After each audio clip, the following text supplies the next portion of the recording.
因觉得他听不懂俄语，混血儿校花每天都用俄语对他甜言蜜语，殊不知男主的俄语听力竟达到母语水平。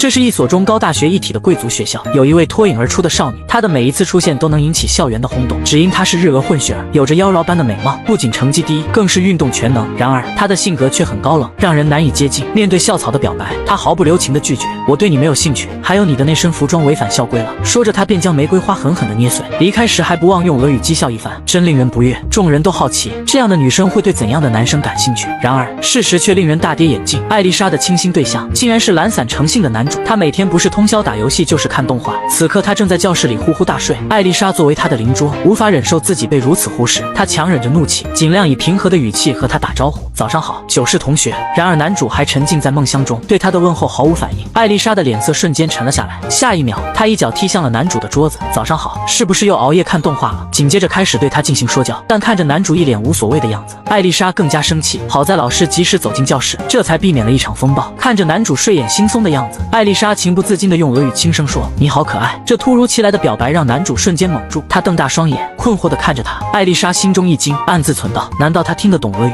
事实上，男主确实听懂了，只是有些难以置信。他疑惑地问：“刚才说了什么吗？”艾丽莎松了一口气，随便找了个借口：“没什么，我只是说你刚才的样子很难看。”紧接着，他又用俄语调侃男主：“笨蛋，完全没注意到呢。”看到男主认真思考的样子，继续用俄语说：“不过说真的，你认真的时候还是很帅的。”然后他眨了眨眼，调皮地补充道：“不过我一辈子都不会告诉你的。”然而艾丽莎不知道的是，其实他所说的每一句俄语男主都听得懂。虽然男主不是俄罗斯人，也没有去过俄罗斯，但他从小就跟着祖父看俄罗斯电影，久而久之他也会俄语。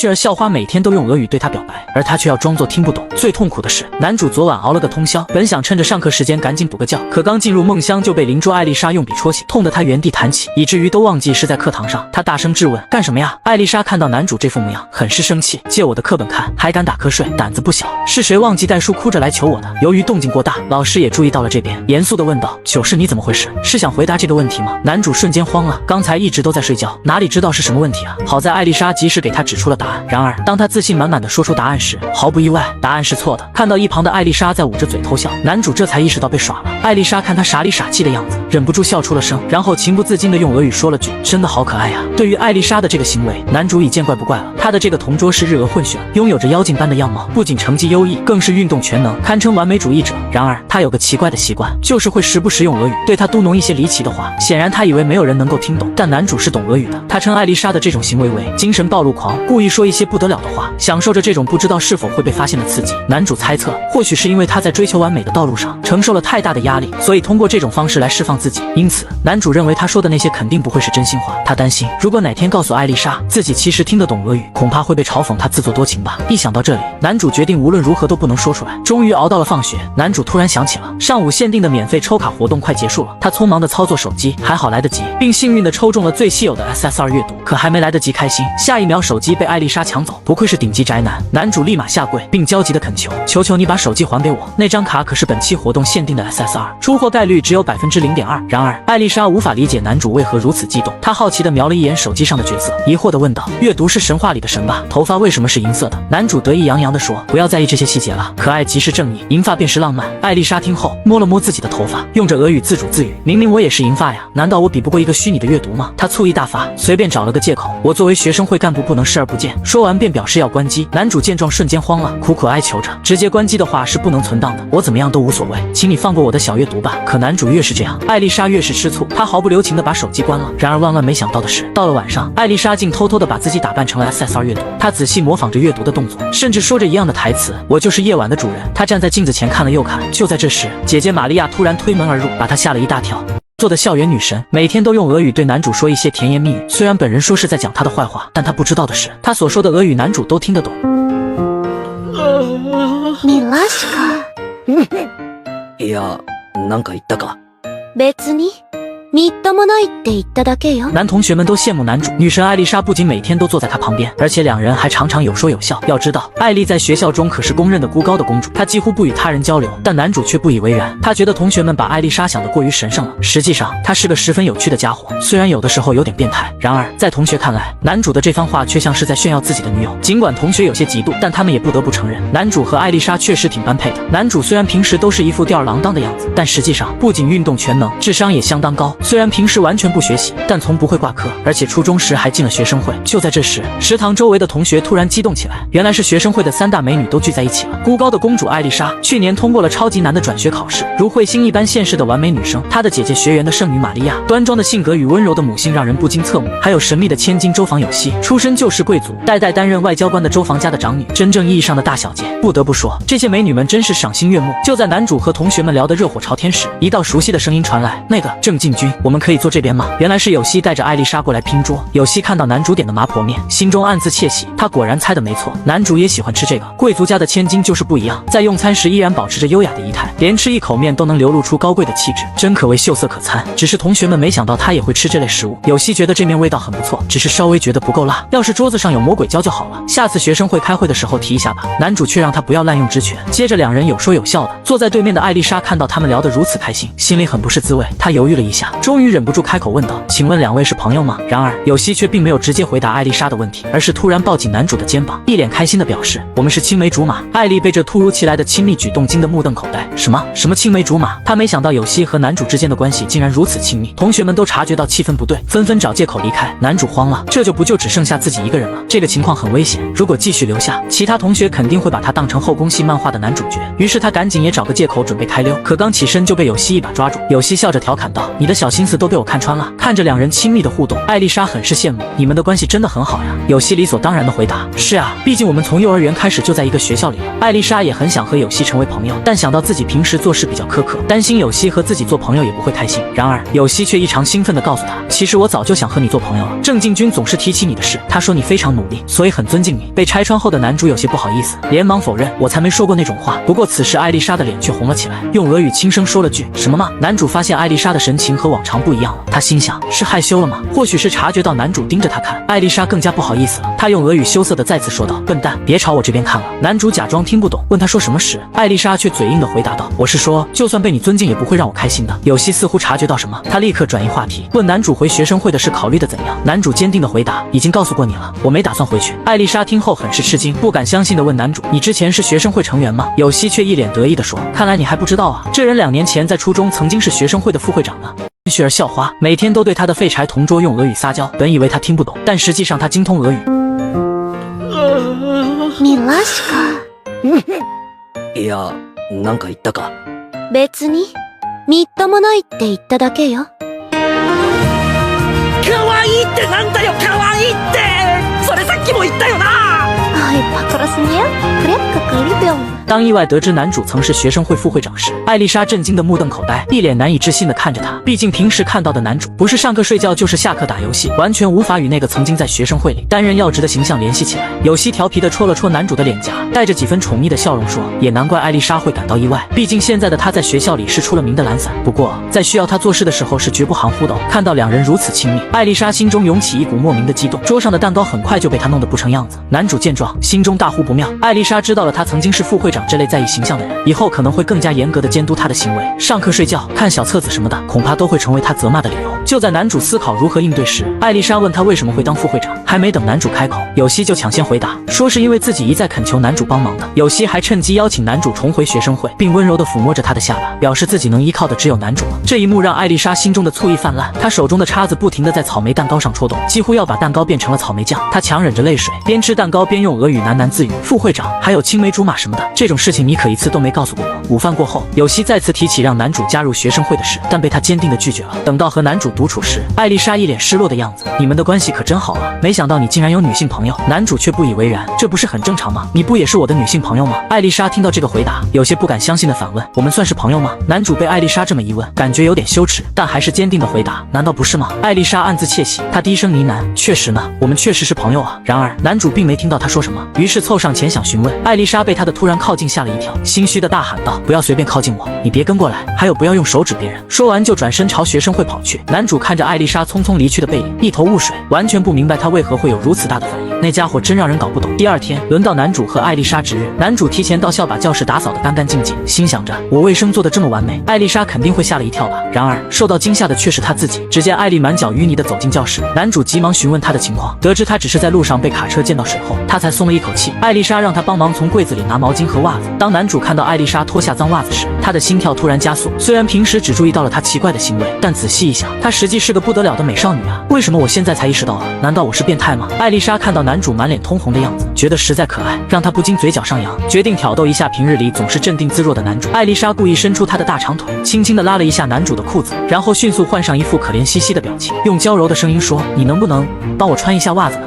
没能想到，全校公认的高冷混血儿校花，私下里竟然是一个小可爱。她不仅每天都用俄语对废柴同桌撒娇，还喜欢在他面前脱袜子，略带娇嗔地对他说：我太累了，能帮我穿一下吗？然后傲娇地表示：对你来说这算是奖励吧。男主也是无语，心里嘀咕着：你是任性公主吗？不，应该是随意差事部下的女干部吧。艾丽莎看他迟迟没回应，有些不满地踢了他一脚，嗔怪道：能不能别逃避现实了？算了，真是没出息。然后看到他一脸茫然，艾丽莎忍不住笑出声来，调侃道：怎么？平时看起来那么冷静的你，竟然会因为这种事就心动了吗？男主被他的话弄得有些尴尬。艾丽莎见他没有动作，便催促道：快把袜子给我吧。但就在下一秒，他却用俄语害羞的小声说道：这对我来说何尝又不是一种奖励呢？他以为男主听不懂俄语，殊不知他的俄语水平已经达到10级，听得懂他说的每一句话。男主的嘴角微扬，他缓缓地靠近艾丽莎，将她壁咚在窗边，坏笑着说：这可是你说的哦。艾丽莎被他突如其来的举动弄得有些慌乱，但还是强装镇定。什么？别说那些没用的了，快把袜子给我。男主看着她紧张又害羞的样子，心中满是得意，故意凑近她温柔地说：还是我来帮你穿吧，别动呀，这是没拆过封的呢。艾丽莎见男主变了个人似的，赶紧表示刚刚只是开个玩笑，但男主怎会放过这个机会？他单膝跪地，让艾丽莎把脚放在他的膝盖上，可只是轻轻地碰了下他的脚丫，他就紧张到不行。袜子穿到一半时，他更是情不自禁地发出些奇怪的声音。男主觉得此时的艾丽莎实在可爱，忍不住调侃一番：什么嘛，你刚刚不还嘲讽我没出息吗？现在自己却害羞成这样。其实男主自己也觉得有些羞人，原本只是打算逗逗他，但既然事情发展至此，就只能一做到底了。然而就在这时，教室的门被推开，男主的2个好兄弟走了进来。幸运的是，他们只顾着聊天，没有发现窗边男主和艾丽莎的尴尬。被紧紧抱住的艾丽莎小声说道：放开我，你怎么能趁机占我便宜呢？男主并没有松手，也小声回答道：你是傻了吗？我现在放手的话，你就会头朝地掉到窗外去。还有，如果被他们发现，只要让他们保密就好了，没必要藏着掖着。可是要怎么解释这个姿势啊？艾丽丽担忧地问。然而怕什么来什么，兄弟俩居然走向窗边准备关窗户。完了，难不成就要被发现了？他们的心提到了嗓子眼。果然，兄弟 A 刚走到窗边就发现了不对劲。一开始他有点懵，但很快他就好像意识到了什么，他迅速找了个借口，让兄弟 B 陪他去买水，终于可以松一口气。艾丽莎迅速把男主推开，男主一不小心跌倒在地。然而下一秒他似乎发现了什么，一时愣在原地。艾丽莎有些担心，关心地问他怎么了。不过他很快就明白了怎么一回事。不等男主解释，艾丽莎上来就是一巴掌，并用俄语疯狂地输出：别一言不发地向上看，给我现在马上全部忘掉。临走前他还不忘骂句笨蛋。虽然艾丽莎气鼓鼓地离开，但他不明白为什么心脏会扑通扑通跳个不停。而躺在地上的男主还在回味着那一抹粉色。放学后，艾丽莎的心情貌似不太好，她平时就给人一种冷若冰霜的感觉，但今天更是格外的恐怖，感觉她触碰过的东西全都会被毁灭。同学们纷纷猜测，肯定是男主又干了什么坏事，还真被他们猜中了。男主不仅摸了她的脚，还抱住了她，甚至无意中看到了小妹妹。艾丽莎现在回想起这些，心中充满了懊悔，她真不应该去戏弄他，这种感觉真的太丢脸了，好想现在就消失啊！而不知情的同学们还以为艾丽莎是因为心神失常了才这样。男主有点担心，于是他走到艾丽莎的桌前，想要向她道歉。关于今天早上的事情，我真的很抱歉。艾丽莎有些慌张，她本能的大声喊道：喂，你干嘛靠那么近？但话一说出口，她就后悔了。她试图让自己冷静下来。男主见她如此反应，误以为她还在生气，于是他急忙拿出一瓶小豆汤，温柔地说道：艾丽莎公主，今日之事，我希望能以此得到你的宽恕。艾丽莎看了一眼那瓶小豆汤，她惊讶地发现这直男竟然知道她喜欢喝这个，这意外的细心让她心里瞬间美滋滋的。她轻轻接过小豆汤，低声说：那我就收下了。男主得到艾丽莎的原谅后，准备转身离开，但就在这一刹那，艾丽莎突然慌了，她赶紧拉住他的袖子：等等，我也要和你说声对不起，就是踢了你之类的。说着说着，艾丽莎突然害羞地说起了俄语，希望从今往后你能像以往一样做我的朋友。男主故意装作听不懂的样子，问他刚刚说了什么。艾丽莎马上改口，我是说今天的事情绝对不准告诉任何人。男主早就料到他会这样，笑着回答，就算你不这么说，我也是这么打算的呀。听到男主的回答，艾丽莎的心脏又开始莫名的扑通扑通的跳不停。为了掩饰自己的慌乱，她努力保持镇定，微笑着向男主告别，然后迅速转身，以最快的速度跑出教室。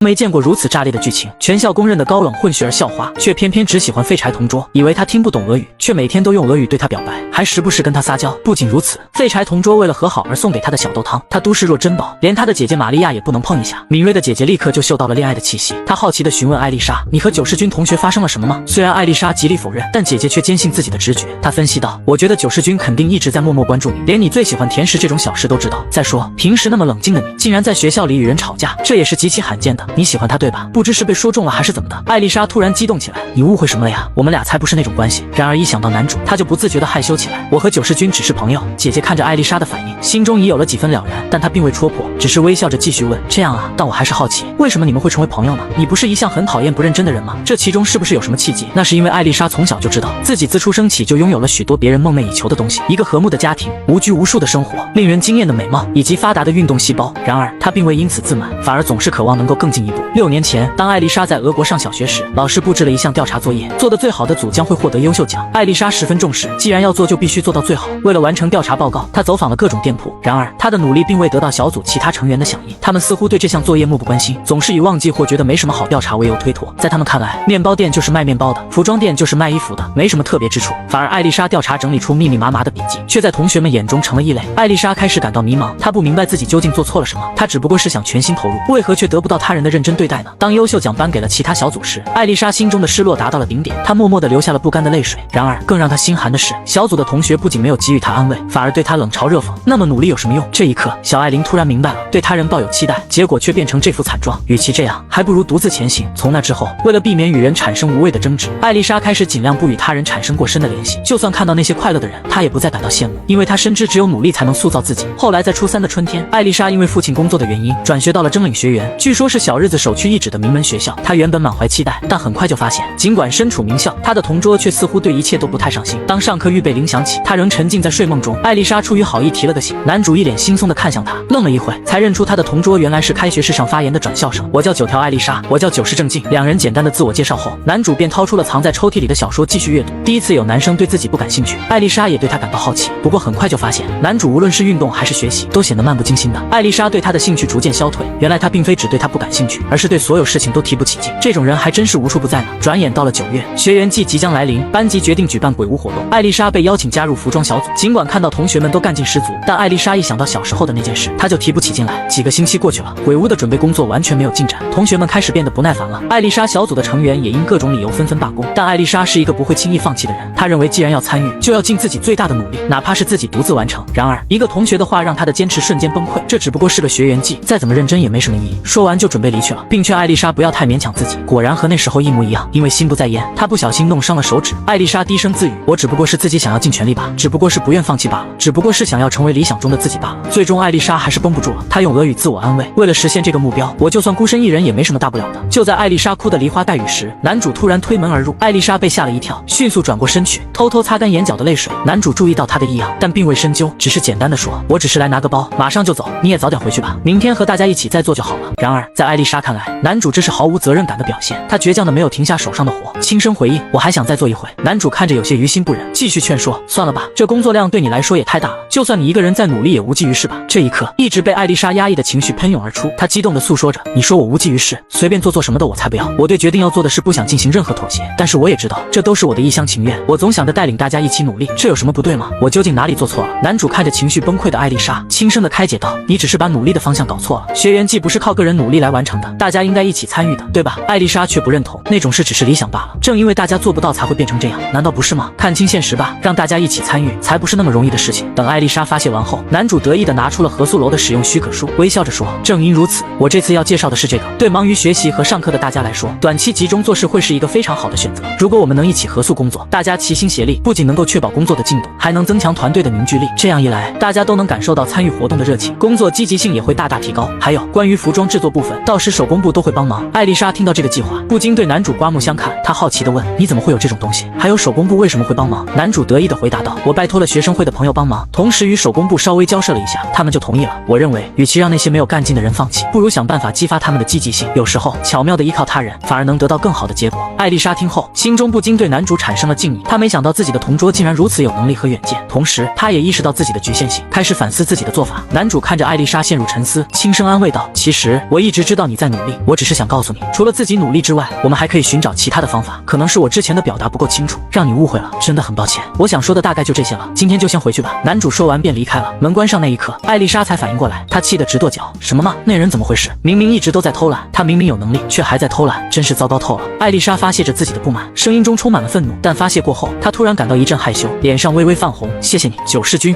雪儿校花意外地发现，他的废柴同桌其实是个深藏不露的天才。虽然上课时他总是在睡觉，但当他跳起华尔兹时，那种优雅与自如令人叹为观止。更令他惊讶的是，同桌仅用2分半的时间就轻松解决一直困扰着他的问题。看着同学们热情洋溢的氛围，艾丽莎觉得有些不可思议。没想到男主的合宿计划竟如此成功，不仅把同学们都集合在一起，而且个个都很积极地投入到活动中。在大家的共同努力下，手工部迅速完成了活动所需的服装。艾丽莎穿上后美呆了，男生们纷纷鼓掌称赞，真的好厉害，竟然做得这么好看。听到大家的赞扬，手工部的同学有些不好意思地说，其实我们能完成的这么好，多亏了那些在前半部分工作中付出努力的同学，他们的纸样和剪裁都非常出色，为我们后续的加工提供了极大的便利。你们知道是谁做的吗？与艾丽莎同组的同学举手表示，那些工作都是9条同学独立完成的，那时候我们没能陪在她身边，真的很抱歉。9条同学，感谢你坚持到最后。此言一出，同学们无不震惊，如此巨大的工作量，竟然是由一个人完成的，真是令人敬佩。这时，学员季执行委员站出来鼓舞士气，我们不能输给9条同学，让我们齐心协力，将这次文化季打造成最精彩、最难忘的一次。同学们被他的言辞所感染，情绪瞬间高涨，掌声与欢呼声此起彼伏。然而，在这欢腾的气氛中，艾丽莎却悄然落泪。原来，这就是她一直梦寐以求的场景：一个团结、充满热情与活力的集体，共同为一个目标努力。她对男主的情感在这一刻悄然萌发，她心跳加速，目光在人群中不自主地追寻男主的身影，而男主也在默默地关注着艾丽莎，似乎感受到了她内心的喜悦，脸上露出欣慰的笑容。很快到了学员季当天，他们班级举办的鬼屋非常成功，外面排了许多人，人气比预期的还要旺盛。艾丽莎小组在鬼屋里扮演了女鬼的角色，来游玩的情侣都会被他们吓得落荒而逃。在盛大的后夜祭中，同学们都齐聚广场，欢快地跳起了交际舞。艾丽莎注意到男主独自一人坐在阶梯上，便走过去与他打招呼，随后坐在了他的旁边。男主好奇地问他：我是因为没有舞伴才坐在这儿的，但你应该很受欢迎，怎么不去跳舞呢？该不会是不会跳吧？艾丽莎无奈地回答：这种程度对我来说小菜一碟，我小时候还学过芭蕾的，我只是怕麻烦，所以都以不会跳舞为由拒绝了。当男主半开玩笑地说：你果然是孤高的公主大人啊，艾丽莎却有些不开心，明明我又不是童话里的公主，虽然我在相貌和学习上可能比其他人要好一些，但我从未有过坐享其成的想法，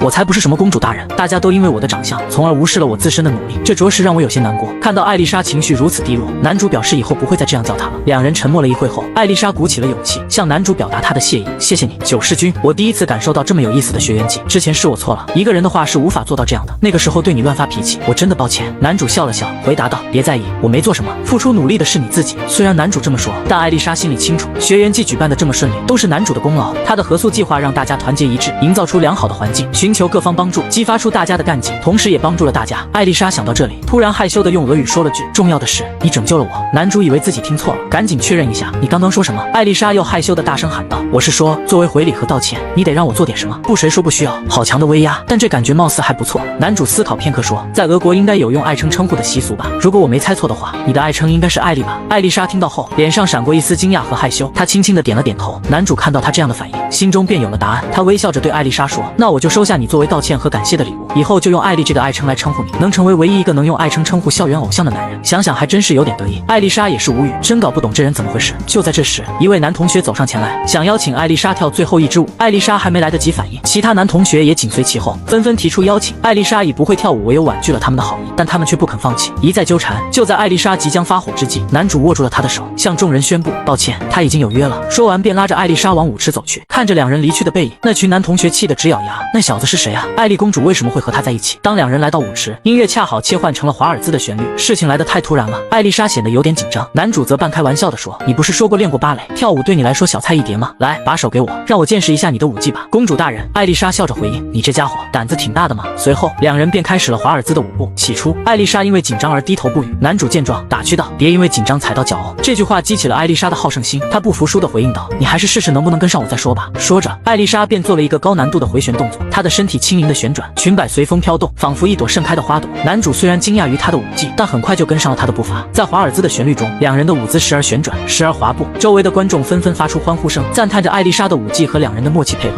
然而，刚才那些男同学对男主羡慕嫉妒恨的，他们嘲笑男主太过土气，只会跟着人家的舞步走，完全配不上她这位艾丽公主。但艾丽莎却清楚地看到了男主的不同，她虽然不张扬，但总是恰到好处地扶住他，让他能够尽情展示自己的舞技，而不必担心失去平衡。为了防止他动作幅度过大而四处游移，始终保持着与他的默契和协调。仔细想想，他就是这样的人啊，他不出头露面，默默地在暗处为他人提供帮助，让别人有机会展现自己。艾丽莎一想到男主原来是如此优秀的人，就开心地笑了起来。舞会落幕后，男主毫不掩饰地夸赞：“不愧是你啊，艾丽莎，为了跟上你的舞步，我可是费了九牛二虎之力。”虽然知道男主又在骗人，但艾丽莎并不打算揭穿他，只是以微笑回应。本以为男主会送她回去，没想到他直接拒绝了。他半开玩笑地解释道：“做了那种事的话，会被男生们一起干掉的。”然而，艾丽莎闻言并没有失望，反而嘴角勾起一抹坏笑。她迅速走上前，轻轻挽住男主的胳膊，调皮地说：“这是你喊我公主大人的惩罚。”男主也是无奈，只好冒着被其他男生围攻的风险，答应送她到教学楼。在路上，同学们纷纷投来惊讶的目光。艾丽莎脸庞微微发热，害羞地低下了头，但内心却充满了激动和喜悦。没想到与他人一同前行的日子，竟然会如此的温暖。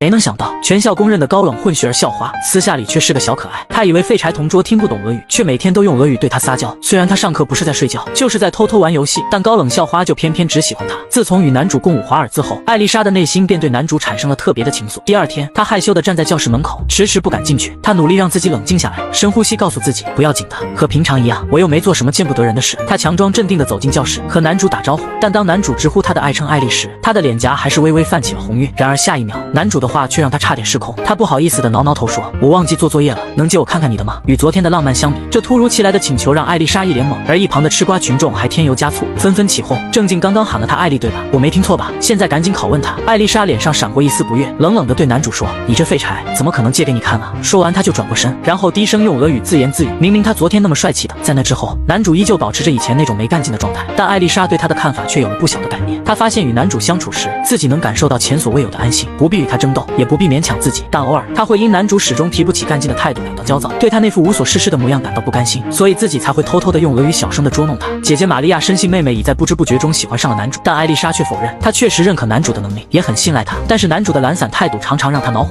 玛利亚则认为，如果男主平日里是很勤奋的人，以艾丽莎的好胜性格，肯定会想要与他竞争。但正是因为无论你说什么，怎么对待他，他都不会离开你，所以你才能够感到安心。艾丽莎虽然坚持声称男主只是她的朋友，否认对他的喜欢，但玛利亚坚信自己的直觉。她笑着说：“从朋友发展成恋人，这是很常见的呢。我和萨君就是这样开始的。”说着，她掏出胸前的项链，对着上面的照片露出甜蜜的笑容。该出手时绝不含糊的男生真的很迷人，萨君就是这样的人。看到姐姐这花痴模样，艾丽莎有点受不了。要秀恩爱的话，你能不能出去秀？我才不像你这样呢。而且约会接吻什么的，我根本没想过。看到艾丽莎害羞的样子，玛利亚忍不住上前抱住她。小艾丽真可爱，你听我说，约会接吻这些特别的事情虽然重要，但即使没有这些，只要和喜欢的人待在一起，相互接触就会感到幸福。艾丽莎困惑地问：“具体是指什么呢？”玛利亚微笑着回答：“比如牵手，仅仅是两只手碰在一起，就会让人心跳加速。虽然会害羞，会想要哇的一声叫出来，但内心并不反感。”听到这里，艾丽莎想起了男主之前帮她穿袜子的情景，她决定验证一下姐姐的说法，于是请求姐姐也帮她穿袜子。虽然姐姐觉得有些奇怪，但还是照做了。然而，艾丽莎发现，当姐姐帮她穿袜子时，她并没有任何特别的感觉，而回想男主轻轻触碰她脚的那一刻，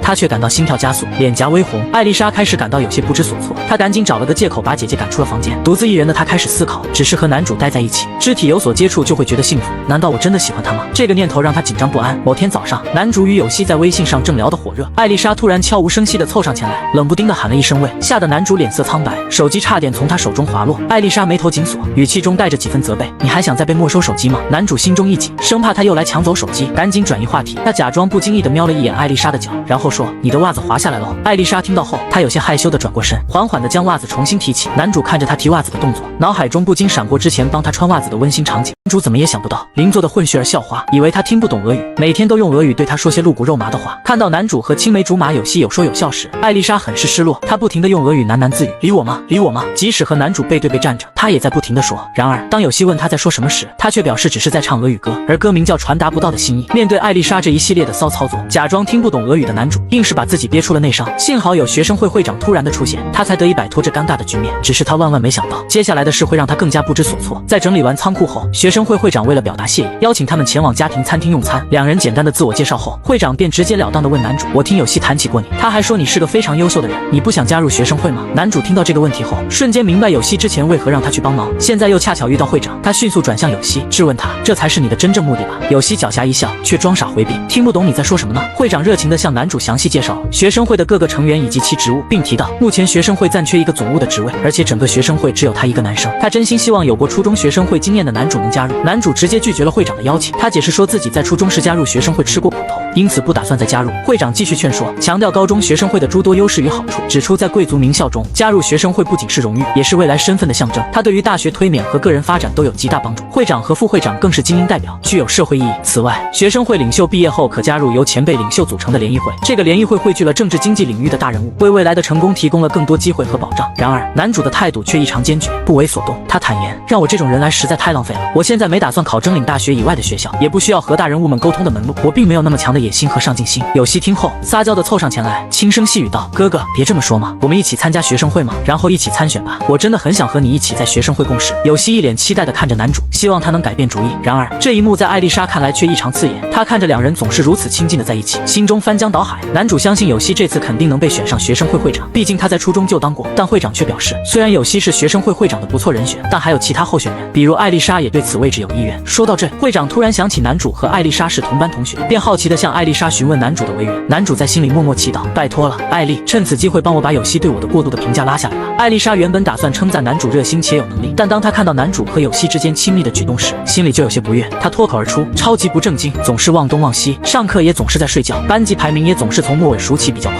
依我看，他可能不适合当有希的搭档，也不太适合在学生会工作。”虽然男主被狠狠地说了一通，但他却暗自庆幸，照这样下去的话，会长一定会放弃让我加入学生会的想法。然而，有希听到艾丽莎对男主如此贬低，他感到非常不满。他辩护道：“这种话，作为他的青梅竹马，我可不能假装没听见。你对郑敬军的了解是不是还不够深入呢？”艾丽莎不甘示弱地反驳：“怎么会呢？我可是离90军最近的人。”随着两人的对话深入，周围的气氛愈发紧张，火药味越来越浓。男主心中顿感不妙，看来今天避免不了一场大战。有希率先发起了挑战，他强调平时郑敬军只不过是没什么干劲罢了，但他有在好好避免挂科。艾丽莎则以邻座的身份回击，指出男主即使在小考中也经常接近不考的边缘。有希继续反驳道：“那也不过是在用最少的努力来避免不考罢了，而且他能在这个学员里不怎么学习就拿到及格，说明他本来就非常聪明吧？因为我从小和他就在一起，所以很了解他。”艾丽莎被戳中了痛处，但她不甘示弱，指出男主他虽然脑子好使，运动神经也不错，但是球技是完全不行啊。有希则平静地回应：“郑敬军确实不擅长球技，但除此之外他几乎是完美的。”经过一轮唇枪舌剑，有希突然亮出了一张王牌，他宣称拥有许多郑敬军小时候的照片。这招果然让艾丽莎感到挫败，但她决定不甘示弱，继续寻找证明她与男主关系更密切的证据。由于情绪激动，艾丽莎竟然用俄语说出了一些脸红心跳的往事。她帮我穿了袜子，我被她公主抱了，她还看了我的胖次。还好在场的人中只有男主听得懂俄语。为了避免事态进一步升级，男主赶紧制止了这场无休无止的争执。然而两人冷静下来没多久，艾丽莎突然害羞地低下了头，用俄语轻声说道：“我是不是完全不了解90军啊？”男主听到这句话，心中感到一阵无奈，心想这又是哪里来的漫画少女啊？痛苦的是，男主还要装作听不懂俄语的样子。晚餐结束后，有希由司机接送离开，会长则选择了乘坐电车。男主主动提出送艾丽莎回家。在回家的路上，男主感到困惑，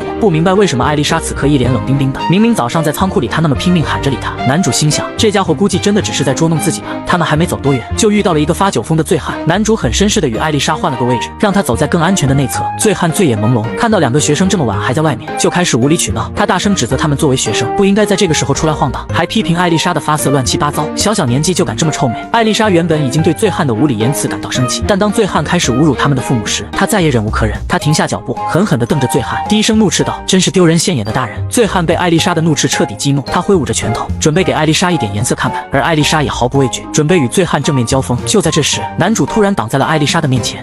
而校花意外地发现，他的同桌并非表面所见的那般废柴，而是一位深藏不露的天才。他不仅多次在困境中帮助他，更以他的机智巧妙地化解危机。在男主送艾丽莎回家的路上，他们遭遇了一个醉汉的无端辱骂。醉汉的言辞越来越过分，甚至开始侮辱他们的父母。艾丽莎愤怒地回击，醉汉被他的怒斥彻底激怒，他挥舞着拳头，准备对艾丽莎动手。就在这关键时刻，男主毫不犹豫地挺身而出，挡在了艾丽莎的面前。原本以为男主会跟醉汉发生冲突，但就在下一刻，男主却一改愤怒的面容，面带笑容地对醉汉说：“好久不见，基山部长，你这么有有精神真是太好了。众人一脸疑惑，不明所以。男主继续道，在我哥哥的结婚典礼上打过招呼以后，就没有再见过面了。因为我哥哥说您是我们公司重要的客户，所以我记得很清楚。醉汉听完一头雾水，完全不认识眼前的男主是谁。但当他一听到重要客户这个词，脸色立刻变得紧张。男主见状，趁势一把搂住艾丽莎，向醉汉介绍道，这位是我的未婚妻，她是一位非常优秀的女士，是我远远配不上的女士。醉汉立刻变得恭敬起来，尴尬的笑道，这样啊，确实看起来很聪慧。看着醉汉唯唯诺诺的样子，男主内心一阵冷笑，下一秒他面露怒意，语气变得严厉，可你刚刚却不是这么说。她的秀发是遗传自她外国的父母，我认为非常漂亮，可总有些不明事理的人喜欢找茬，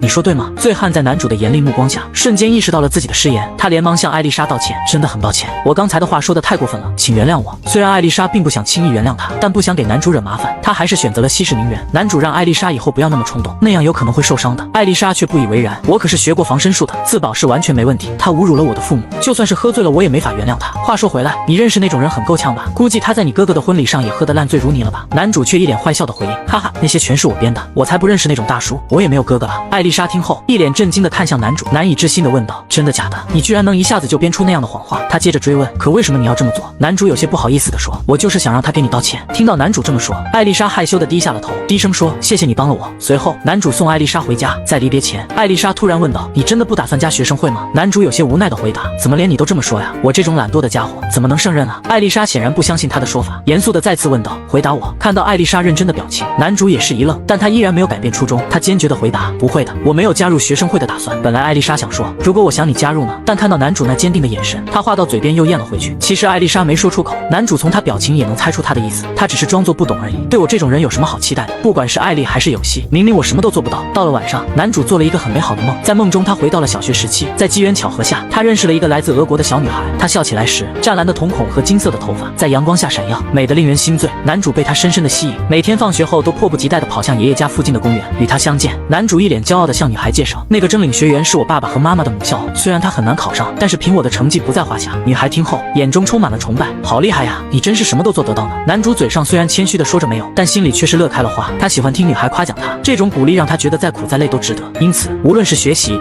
运动、音乐还是他不流利的俄语，男主都想与女孩分享。然而美好的日子总是短暂的，转眼间就到了离别的时候，男主心中充满了不舍。女孩看出了他的难过，突然凑上前轻轻地亲了他一下，温柔地与他道别，那明天见了。就在这时，男主眼带泪光地醒了过来，这不仅仅是一个令人怀念的梦，实际上是男主记忆中深藏的一部分。当时的他因为父母关系不和，一个人被寄养在爷爷家，正是因为有了那个女孩的陪伴，他才不会觉得寂寞。那是他人生中最辉煌时期的回忆，但也是最痛苦的，因为关于初恋的记忆，他已经连她的长相和名字都想不起来了，甚至连那时候的上进心和恋慕之情都忘得一干二净。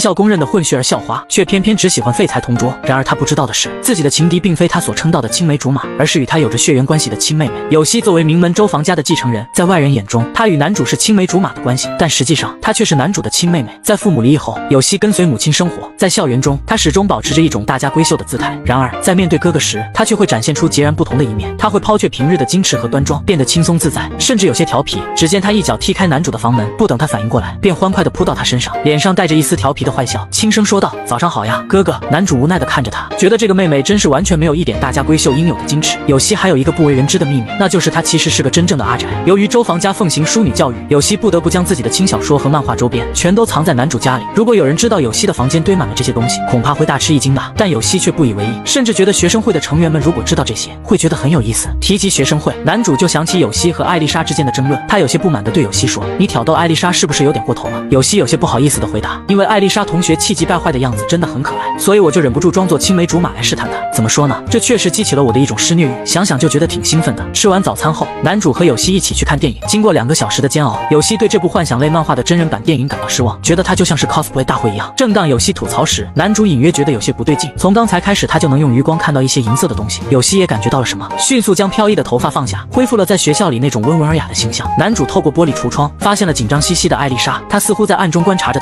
他们并不知道，艾丽莎在看到他们从电影院一同出来后，心中已经泛起了疑惑，甚至开始猜测他们之间的关系。男主感到有些不安，他不想让艾丽莎误会，于是考虑如何巧妙地甩掉她。但有希却似乎对此并不在意，他看着男主紧张的样子，嘴角勾起一抹意味深长的笑容。突然，有希转身向艾丽莎打起了招呼，这不是艾丽同学吗？好巧呀！艾丽莎被这突如其来的招呼吓了一跳，她尴尬地回应道，是啊，好巧，其实我不久前就注意到你了，只是一直没有找到合适的机会搭话。有希轻笑一声，为了缓解尴尬的气氛，他夸赞起艾丽莎的衣着，艾丽同学，你的私服真好看。简直就像模特一样。艾丽莎这才注意到有希的穿衣风格与往常大不相同，她好奇地打量着有希。就在男主以为这场偶遇即将结束时，有希却突然爆料：“艾丽同学，你知道吗？我身上这件衣服其实是正经的旧衣服。”艾丽莎闻言露出了难以置信的表情。她虽然知道他们是青梅竹马，但没想到他们的关系竟然如此亲密。有希似乎并不满足于此，她继续添油加醋地说：“我从很久以前就开始把他的衣服当做男友衬衫来穿了，他可是一点都不介意呢。”听到这里，艾丽莎陷入了沉思，似乎在重新评估他们之间的关系。接着，有希热情地邀请艾丽莎一起吃午餐。男主看出了有希的意图，立刻出言阻止：“你不会是想带她去那家店吧？她可受不了那里的口味。”有希听后若有所思地点点头，承认那家店的口味确实独特。然而，被晾在一旁的艾丽莎却表示不服：“我要去，无论什么我都能吃得下。”她的语气中透露出坚定与不服输。男主看着她，不禁为她捏了一把汗，而有希则是一副奸计得逞的样子，似乎在期待着接下来的好戏。随后，他们来到了拉面店，这家店的名字霸气十足，让人立刻就能想象到它的辣度非同一般，浓烈的辣味就扑鼻而来，直逼艾丽莎的鼻腔，让她不禁流下了眼泪。有希见状，连忙劝艾丽莎放弃，这里的辣度对于不习惯的人来说，可能连呼吸都会觉得辣。我和正经因为经常吃超辣的店，所以已经习惯了。艾丽莎虽然被辣味呛得直眨眼，但她仍然嘴硬地说：“这点程度不算什么，而且我也不是不会吃辣。”然而，当服务员端上那份名为“血池地狱”的拉面时，艾丽莎的自信瞬间瓦解，红彤彤的汤汁散发着令人畏惧的热气，仿佛真的从地狱中涌出的火焰。她看着眼前的拉面，害怕的瑟瑟发抖，但又不愿在两人面前示弱。没能想到，全校公认的高冷混血儿校花，私下里却是个小可爱。明明对辣味食物避之不及，但在情敌的挑衅和刺激下，她却毅然决然地选择了挑战自己的极限。然而，仅仅吃了一口，辣味如同火焰般侵袭她的味蕾，汗水与泪水交织在她的脸上。艾丽莎的痛苦表情令人心疼，男主不禁有些担心，他轻声地劝说道：“你不用这么为难自己的。”然而，艾丽莎却倔强地回应道：“为难？你指的是什么？这非常的美味啊！”她的坚强与固执令男主无奈，同时也让一旁的有希更加得意。他继续挑衅道：“据说吃拉面的时候要先喝一口汤，才能品尝到其中的美味。”听有希这么一说，艾丽莎半信半疑地喝了一口，没想到一股更强烈的辣味瞬间席卷她的口腔，她痛苦地皱起了眉头，忍不住用俄语呼喊道：“嘴巴好痛！”男主见状，心中一紧，想要拿走她的拉面，劝她别再吃了，但艾丽莎却坚决地阻止了他，倔强地说：“我都说了很好吃啊！”看着艾丽莎痛苦却又不肯放弃的模样，男主最终选择了放手。艾丽莎继续吃着拉面，尽管辣得她眼泪直流，却始终没有放弃。她不停地用俄语抱怨着：“舌头好烫，身体也好热。”泪水和汗水止不住地流下来。听得懂俄语的男主内心也十分的煎熬。吃饱喝足后，有希去抢购他最爱的周边，而艾丽莎则一脸痛苦地坐在长椅上，显然辣味还未完全消散。男主见状，不禁心生怜悯，贴心地为她买来了冰淇淋。艾丽莎虽然努力装作能吃辣的样子，但她此刻的甜蜜笑容却暴露了她的真实喜好。男主看着她幸福地吃着冰淇淋，嘴角不禁微微上扬，心中暗自感慨，真是个爱闹别扭的人啊。男主回想起艾丽莎平日里总是那么固执，那么好面子，但是为了呈现出理想中的自己，却能独自一人坚持不懈地付出努力，那种全情投入毫不动摇的决心，简直和自己完全相反了。记得上初中时，有希曾恳求他帮助自己选举学生会会长，男主并没有拒绝，因为他深知有希肩负着周防家的期待，而他自己的离开让有希不得不独自承担起原本应由他分担的责任。他觉得至少要成为他的助理，帮他实现愿望。为了帮助有希，他成为了副会长成候选人，并通过精心研究对策，成功将其他候选人一一击败。最终，有希如愿以偿地成为了学生会会长，而男主也顺理成章地成为了副会长。然而，当他看到选举失败的同学在角落里痛哭，诉说着自己辜负了家人期待的痛苦时，男主的内心深受触动。他意识到自己并没有梦想和目标，也从未对任何人抱有期待，却为了满足自己的赎罪心理，将别人踢下了会长之位。那一刻，他深感愧疚，觉得自己这种人才不配当学生会成员。尽管男主决定在任职的1年里认真履行自己的职责，但1年后，他的罪恶感并未减轻。可能是因为在那天，他深刻体会到了努力却得不到回报的空虚和无奈。从那以后，他变得懒散起来，失去了曾经的觉悟和热情，变得无所事事，无法再像从前那样努力。或许这只是逃避自我和责任的借口，自己可能本来就是这种人。正因为如此，艾丽莎才显得如此耀眼，那光芒简直让人有些眼晕。他忍不住问艾丽：“你为什么想当学生会会长呢？”艾丽莎先是一愣，没想到男主会突然问这个，但看男主认真的眼神，艾丽莎也郑重其事地回答：“因为我就是想成为学生会会长嘛，只要还有更高的目标，就要不断追逐它，这还需要理由吗？”男主听后无言以对：“是啊，只要还有更高的目标，就不能不去追逐它。艾丽莎这个人有着我无法拥有的光辉，充满骄傲、权力生活的人才会拥有这样的光芒，真是厉害，让人羡慕。但是那光芒让人感到有些担心。”男主提醒艾丽莎关于学生会会长的选举规则，要求和副会长候选人组队进行选举。你已经找到合适的搭档了吗？艾丽莎的回答果然如男主所料，我并不需要真正的搭档，名义上有个搭档就够了，我可以找人挂个名，之后我会凭借自己的实力去争取胜利。我想成为会长，这纯粹是出于我个人的意愿和追求。看到艾丽莎突然低沉的样子，男主心里五味杂陈。这时，艾丽莎看向男主，突然情不自禁地用俄语说：“如果能和你一起。”刚说出口，他就立刻反应过来，捂住了自己的嘴巴。男主不禁松了一口气，幸好艾丽刚刚的自言自语是用俄语说出口的，他并不知道自己能听得懂。男主心想，努力应该得到回报，希望能有为艾丽的努力提供支持的人。不过那个人不是我，我配不上那光辉。两人沉默了2分半后，艾丽莎突然害羞地问男主：“等下你能陪我去办件事吗？”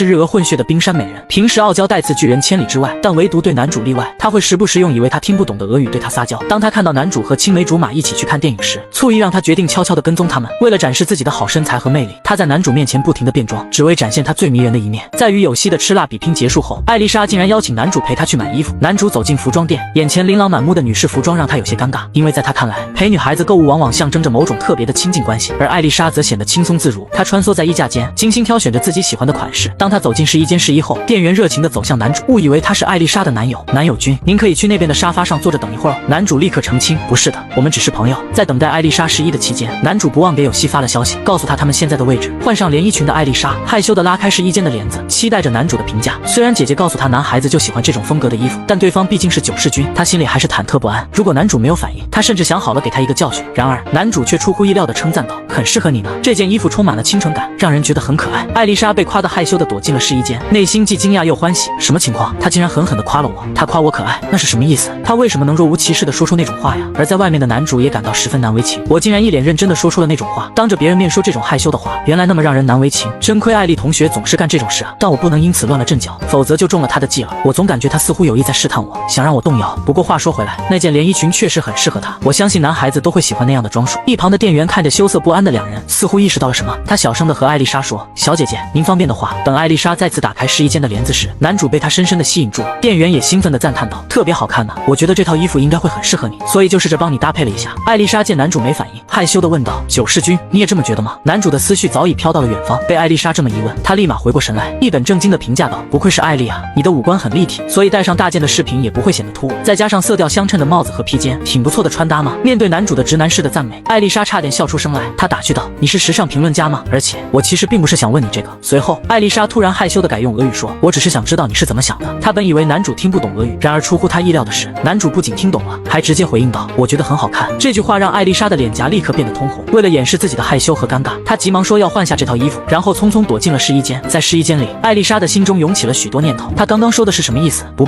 我怎么能因为这点小事就动摇呢？我听过那么多赞美，肯定是因为我长得漂亮啊。没错，九世君也就是个会夸女孩子的人，不过他还真是熟练，平时他都这么夸谁的呢？艾丽莎突然想起有希和男主之前的亲密举动，心中的醋意油然而生。她叫来店员，询问是否可以试穿其他的衣服。当她换好一套新的衣服再次出现在男主面前时，男主惊讶地瞪大了眼睛，他心想，这也太在意有希了吧？难道他被激怒了吗？这就是所谓的胜负欲吗？看着一脸怒气的艾丽莎，男主赶紧称赞道，艾丽你本来就长得漂亮，身材也好，这种帅气的风格也很适合你。被男主这么一夸，艾丽莎开心地捂了捂脸蛋，心中暗自得意。为了继续得到男主的赞美，艾丽莎变得更加积极，她逐一尝试了店里各式各样的服装，从干练的职业装到可爱的学生装，再到高冷傲气的成熟御姐装，每一套都让她焕然一新。只要店里有的，她都忍不住想要一试，只为在男主面前展现更多不同的自己。男主看着艾丽莎不断变换的装扮，心中的羞耻心开始逐渐麻痹，他不断称赞道，真是太好看了，每一套都让你看起来如此迷人。得到男主的称赞，艾丽莎更加开心，她的脸上洋溢着幸福的笑容。等看到最后一件要换的衣服时，艾丽莎犯难了，这是一件露背装，未免有些太大胆了。她一边不好意思穿，一边又想被男主夸奖，挣扎片刻后，她还是决定去试一下，说不定这次就能让男主小鹿乱撞呢。一想到这里，艾丽莎就立刻换上衣服，迫不及待地想让男主看看。可没想到，当艾丽莎打开试衣间的帘子时，眼前竟然是有希。艾丽莎瞬间红了脸，心跳加速。有希一脸玩味地说，哎呀，艾丽同学呀，你真是大胆呀，这种风格都敢尝试。被有希这么一说，男主和艾丽莎两人都感到无比尴尬，仿佛被捉奸在场，无地自容。艾丽莎飞快地拉上试衣间的帘子，用俄语小声嘀咕，好想原地消失。在电车上与男主和有希告别后，艾丽莎一回想起刚刚在服装店的那一幕，就感到有些无力，瘫坐在椅子上。她心想，我穿成那样，绝对会被当成不检点的孩子了。不过她很快又意识到另一个问题，为什么他们俩会在同一个站下车？那两人果然不对，他们一定是还有地方要逛。艾丽莎试图自我安慰，但心中仍然难以平静。她突然想起有希曾经说过，她把男主的衣服当作男士衬衫穿，于是她好奇地拿起手机搜索了男友衬衫这个词，不查还好，查到的那一刻她简直不敢相信自己的眼睛。